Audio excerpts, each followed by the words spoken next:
사람이 살아가면서 누구나 성공을 원합니다. 특히 전쟁에서 일어난 무용담을 들으면서 감동을 받기도 하고, 그래서 그 전쟁에 대한 스릴을 함께 느끼면서 승리에 대한 그런 쾌감을 나누기도 합니다.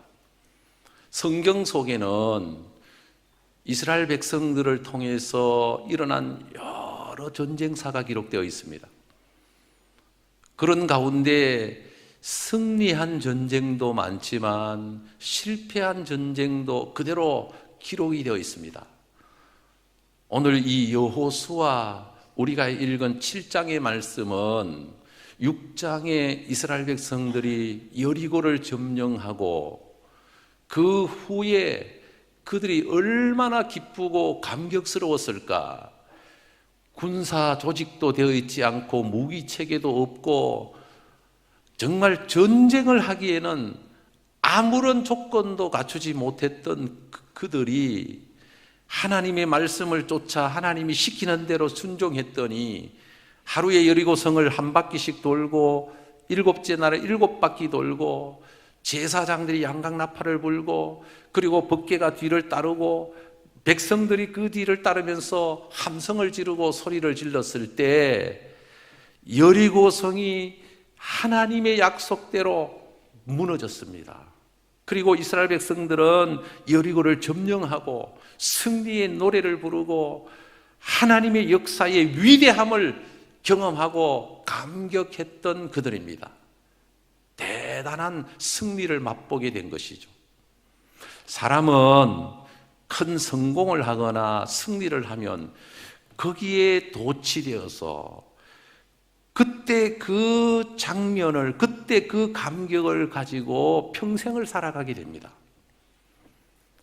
이스라엘 백성들이 하나님의 도우심으로 여리고성을 점령했을 때 그 승리에 대한 감격, 이루 말할 수가 없죠. 아마 기뻐서 어쩔 줄 몰랐을 것입니다. 그런데 다음 단계, 아이성이라고 하는 작은 성이 그 다음 단계를 기다리고 있습니다. 여호수아가 정탐꾼을 보냅니다.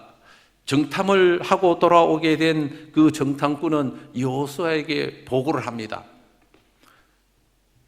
아이성은 작은 성이기 때문에 우리가 다 올라갈 필요가 없습니다. 한 2~3천 명만 가서 그냥 쉽게 점령하면 됩니다.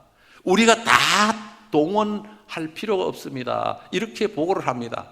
이 보고를 들은 여호수아는 그 말대로 그래도 좀 싸움깨나 하고 그래도 뭔가 좀 전쟁에 나갈 수 있는 사람들 2~3천 명을 뽑아서 보냅니다.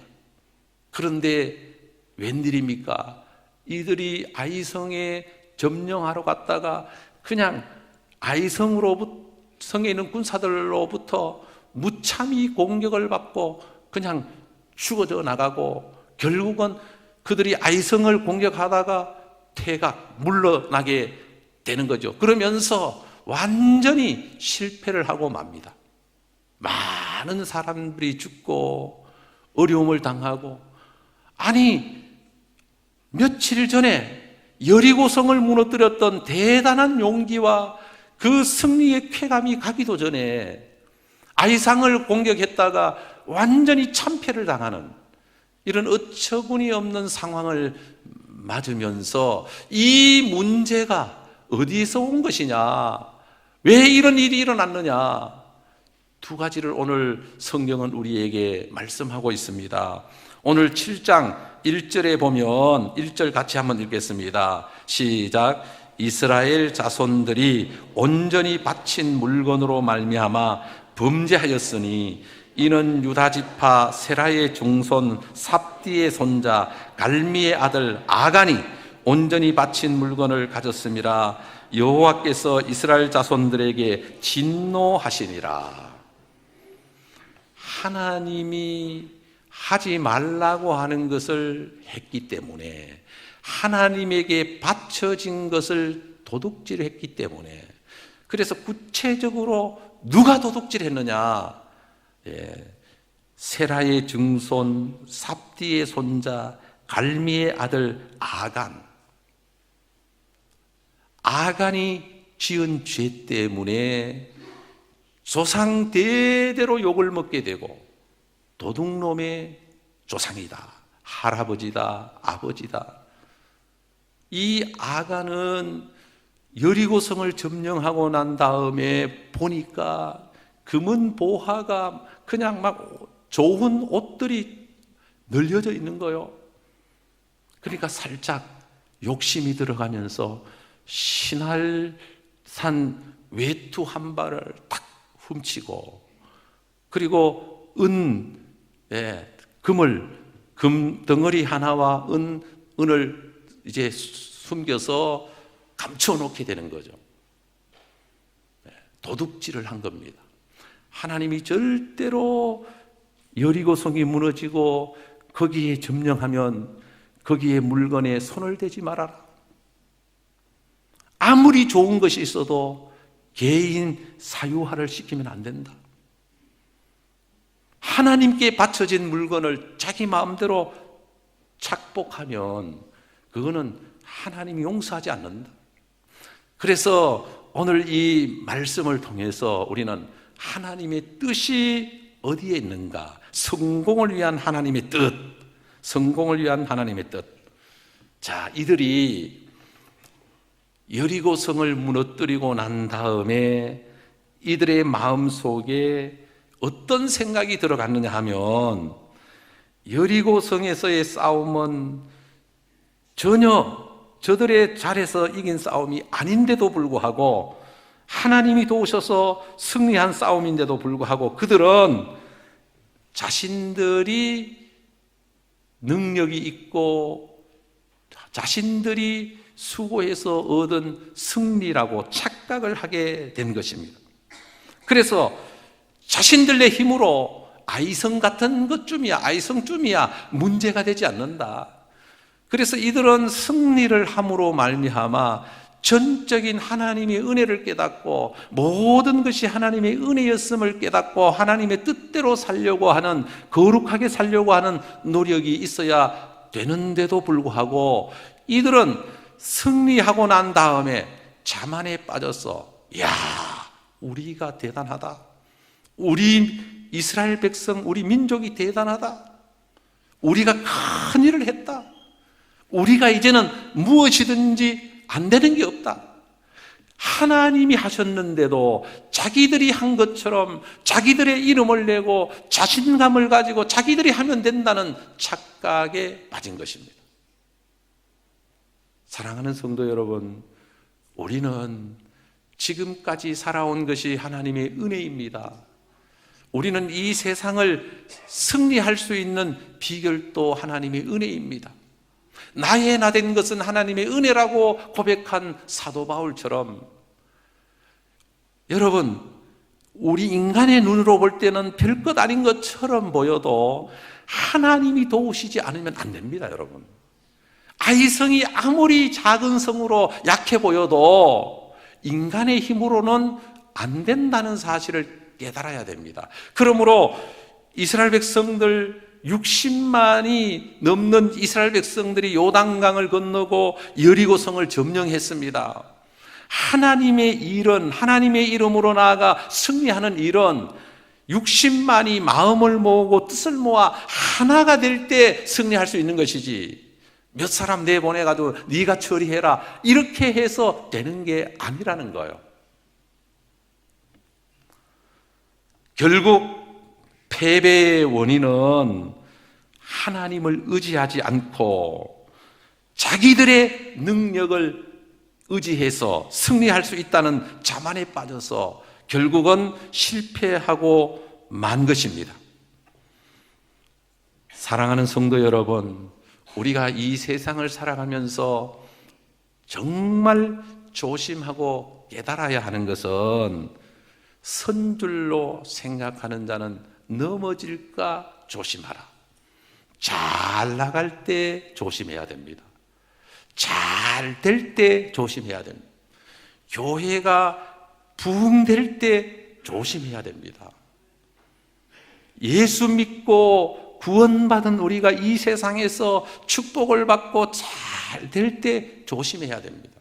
내 힘이 아니라 하나님의 은혜임을 기억하고 하나님 앞에 늘 겸손한 마음으로 하나님의 도우심을 통해서 여기까지 왔고 하나님의 도우심을 통해서 승리할 수 있었다는 고백을 할 수 있어야 하는 것입니다. 그래서 오늘 본문을 중심으로 성공을 위한 하나님의 뜻이 뭐냐? 첫 번째로 하나님을 가까이 하고 의지해라. 무엇을 하든지 하나님이 도우시지 않으면 안 된다라는 것을 깨달아라. 여러분, 마귀는 우리와 하나님 사이를 끊임없이 갈라놓으려고 합니다. 그러나 우리는 하나님 앞에 늘 엎드려 기도함으로 말미암아 하나님을 의지하고 하나님을 가까이 할 수 있는 믿음이 우리에게 있어야 하는 것입니다. 이사야 59장 2절에 보면 오직 너희의 죄악이 너희와 너희 하나님 사이를 갈라놓았고 너희 죄가 그의 얼굴을 가리어서 너희에게서 듣지 않으시게 함이니라. 아간이 지은 범죄 때문에 하나님과 이스라엘 사이에 틈이 생긴 거예요. 아간의 범죄로 인해서 이스라엘을 도우셨던 하나님이 그냥 열중시어하고 지켜만 보신 것입니다. 너 하고 싶은 대로 해봐. 그래, 너희들이 힘이 있으니까 한번 해보렴. 그런데 하나님이 도우시지 않으니까 이스라엘 백성들은 비참하게 패배하고 맙니다. 여러분, 우리가 이 세상 살아가는 동안 아무리 쉽게 보이고 아무리 좋아 보여도 하나님이 우리와 함께 하지 않으면, 하나님이 나를 도와주지 않으면 우리는 실패할 수밖에 없고 넘어질 수밖에 없고 범죄할 수밖에 없다는 사실을 깨달아야 하는 것입니다. 그러므로 예수 믿는 사람은 끊임없이 하나님을 가까이 하고 하나님의 말씀에 귀를 기울이고 하나님의 뜻을 따라 살아갈 때 승리하게 되는 것입니다. 이스라엘 백성들이 여리고를 무너뜨리고 승리하니까 하나님의 은혜를 잠깐 잊어버리는 거예요. 그 승리에 도취되어서 하나님을 못 보는 거예요. 우리가 이 세상 살아가는 가운데 성공을 하고 유명한 사람이 되면 거기에 갇혀서 하나님을 못 보는 거예요. 여러분, 큰 대형 교회가 되는 게 좋은 일이죠. 그런데 한편으로 보면 큰 대형 교회를 통해서 타락이 오고 교회가 영적인, 정신적인 세계가 무너지게 되는 겁니다.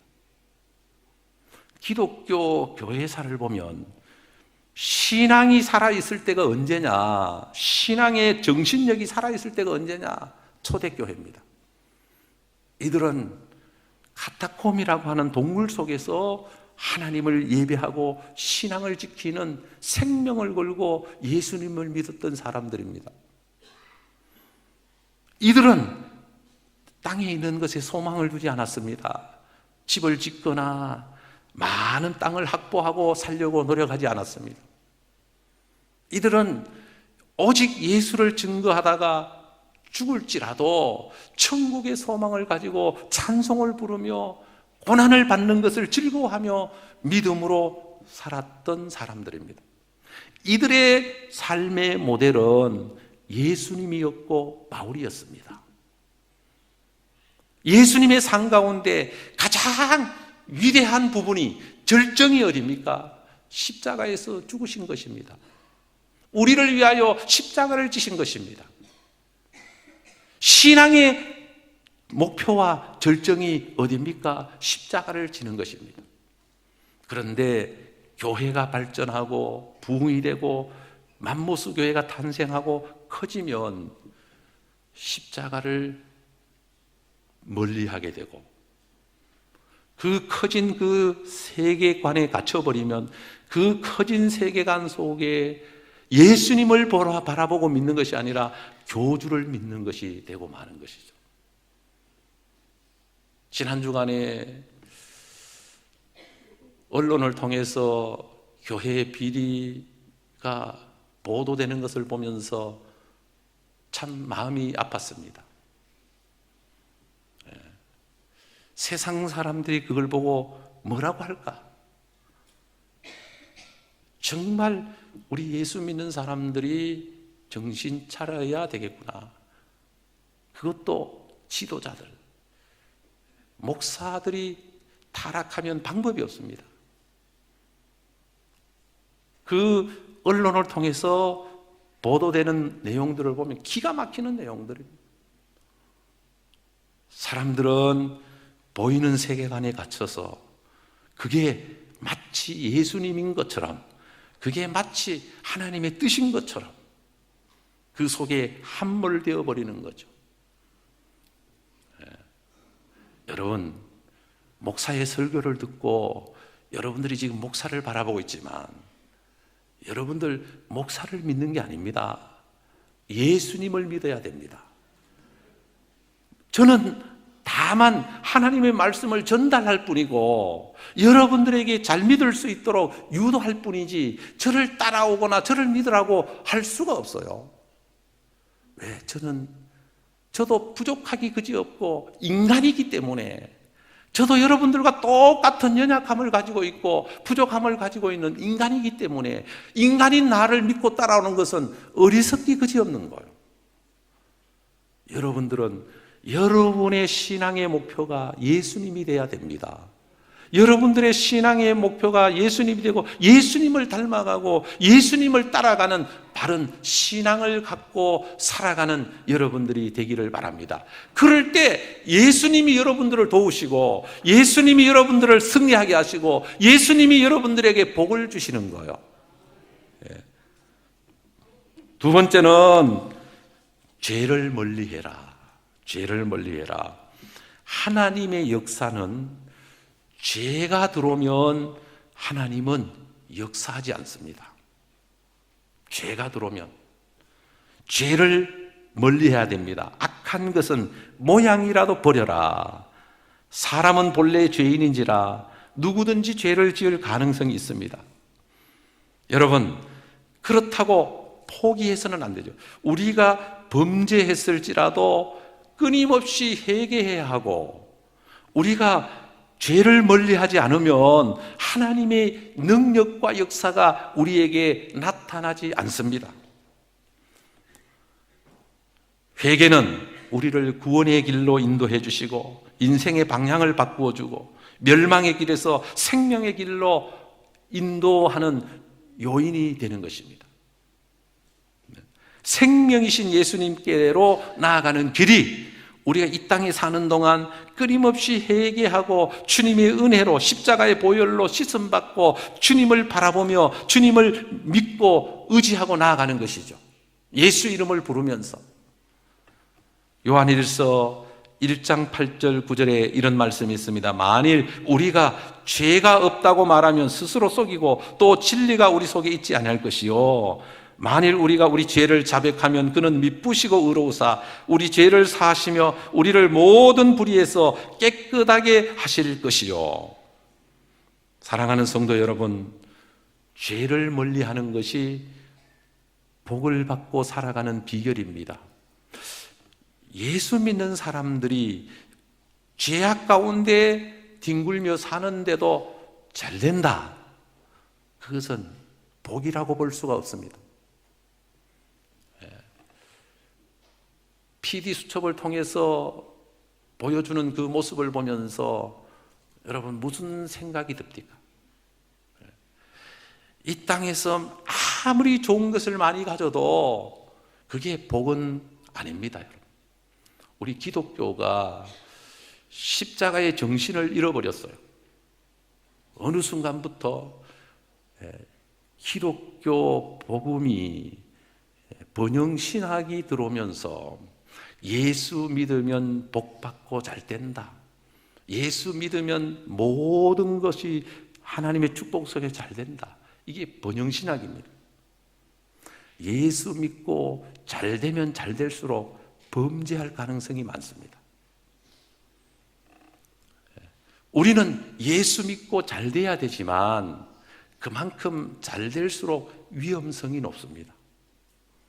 잘 될수록 잘 될수록 잘 믿어야 되는데 잘 될수록 잘 믿기가 어렵습니다. 왜? 우리 인간은 죄가 있기 때문에, 죄성을 가지고 있기 때문에. 정말 하나님이 우리를 향하여 요구하시는 것은, 하나님이 우리를 향한 뜻은 우리가 죄를 멀리하고 하나님의 뜻에 순종하고 하나님을 영화롭게 하며 하나님을 기뻐하며 사는 것을 하나님이 원하십니다. 우리는 이런 생각을 합니다. 예수 믿고 잘 돼야 하나님이 영광을 받고, 예수 믿고 잘 돼야 그게 우리에게 축복이다. 어느 순간부터 그런 번영신학이 우리의 한국교회를 장악해 버렸어요. 그래서 교회마다 누가 더 높은 건물을 세우고 누가 더 많은 땅들을 가지고 교회가 이 땅에서 번영의 열매를 추구하게 된 거죠. 그래서 능력 있는 교회들은 땅 부자가 되고 부동산 투기도 하고 그냥 막 큰 건물도 세우고 여러 세금도 탈세하고 여러 가지 온갖 비리의 온상이 되어 있는 거죠.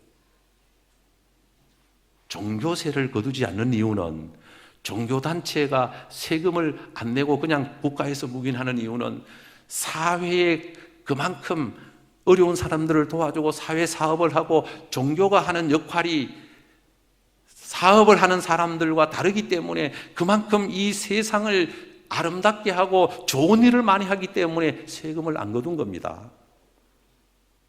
그걸 이용해서 오늘날 종교가 어려운 사람들을 도와주고 사회사업을 하는 것이 아니라 자기의 이익을 위해서 군림하고 자기 세계관을 만들어가는 그런 시대에 우리가 온 것이죠. 우리 동부교회가 부흥이 되고 축복을 받아야 되지만 그게 목적이 되어서는 안 됩니다. 여러분 한 분 한 분이, 저와 여러분들이 어떻게 하면 죄를 멀리하고 어떻게 하면 주님 뜻대로 거룩하게 바르게 살아갈 수 있느냐, 이게 더 중요한 것이죠. 예수 믿는 저와 여러분들이 예수를 믿기 때문에 정말 오늘 이 시대에 예수님이 가신 그 길을 우리가 비록 가난할지라도, 비록 어려울지라도, 비록 가진 것이 없을지라도 인간답게 정직하게 아름답게 살아가는, 헌신하는 마음, 희생하는 마음이 있을 때 진정한 신앙의 열매가 있는 것이죠. 젊은이들이 교회를 보면서 비판을 많이 합니다. 여러분, 세 번째로 우리는 더욱 큰 은혜를 사모하라. 하나님을 가까이 하라. 그리하면 너희를 가까이 하시리라. 그러나 더욱 큰 은혜를 주시나니 그러므로 일렀으되 하나님이 교만한 자를 물리치시고 겸손한 자에게 은혜를 주신다 하였느니라. 사랑하는 성도 여러분, 하나님의 은혜를 사모하며 남은 생에 은혜를 따라 살아갈 수 있기를 바랍니다. 속지 마십시오. 세상의 부귀영화가 축복이 아닙니다. 하나님의 은혜가 축복입니다. 예수 잘 믿는 게 축복입니다. 여러분, 우리는 십자가를 바라보고 사는 게 축복입니다. 이 세상의 문화와 흐름 속에 믿는 사람들이 쏘으면 안 됩니다. 세상 사람들이야 세상에서 잘 먹고 잘 사는 게 축복이지요. 그러다가 보니까 조국도 나오고 그러다가 보니까 많은 사람들이 등장을 하는 거죠. 사실은 그 정도 되면 아이고 내가 뭘 하겠노, 국민 앞에 면목이 없다고 내려놔야 됩니다. 옳고 그런 걸 떠나서. 여러분, 우리가 이 세상을 살아가면서 나는 누가 뭐라고 해도 크리스찬이다, 나는 기독교인이다, 나는 크리스찬으로 부끄러움 없이 살아가기를 원한다. 죄를 멀리하고 하나님의 뜻을 따라 하나님의 은혜 안에서 살기를 원한다. 이런 각오가, 이런 도전, 결단이 우리에게 있기를 바라고, 그럴 때 하나님이 우리를 기뻐하시고 하나님이 우리를 도우시고 하나님이 우리에게 신령한 은혜와 더불어 축복을 주실 줄로 믿습니다. 기도드리겠습니다. 하나님 아버지, 은혜를 감사합니다.